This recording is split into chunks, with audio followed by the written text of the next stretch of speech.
Well, the first two rows is a prime example of the Bahamas Chamber of Commerce linking our market to other markets because we brought a whole contingent to Africa just to look at the opportunities for trade and investment.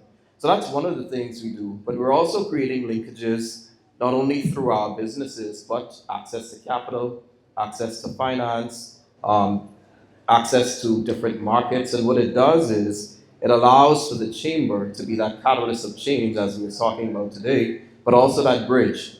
Because now you have businesses that can go beyond their geographic confines into other markets, into other regions, and create that reciprocal trade. In order to create that reciprocal trade, you have to have what we would consider a mutually beneficial proposition. How then do your products and services, how then does this arrangement benefit both sides? And so one of the things we do, and we do very well, is trade missions. We've had a trade mission, an inbound from Canada. We've had a trade mission to India. We've had a trade mission to China. We're now in Africa. And so what we're doing is diversifying the way trade and investment looks, look how it feels, looking at those various linkages. But beyond that, I think one of the important things is creating a level of interconnectivity. Someone mentioned the challenge before of having to get the products and services from this region to the Bahamas. And I think it's a challenge, but there are also opportunities that come in that challenge. One of the opportunities is what I would consider contract manufacturing.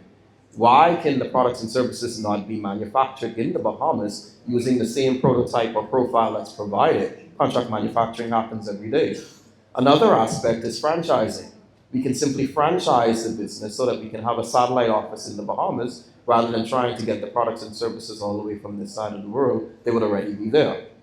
One of the barriers to that, though, is, and I guess it's a two-edged sword, our geographic location, which is very close to the western region of the world. And so what you find is that we've been marketed or advertised to so well that there's a sense of brand loyalty and brand awareness, such that even when there are viable options or alternatives, we find that the market kind of shies away from it. And so one of the things we have to do is to do a mindset shift so that the market that we are presently operating in can understand that there are viable alternatives that may be of the same or better quality, but you have to give them a try.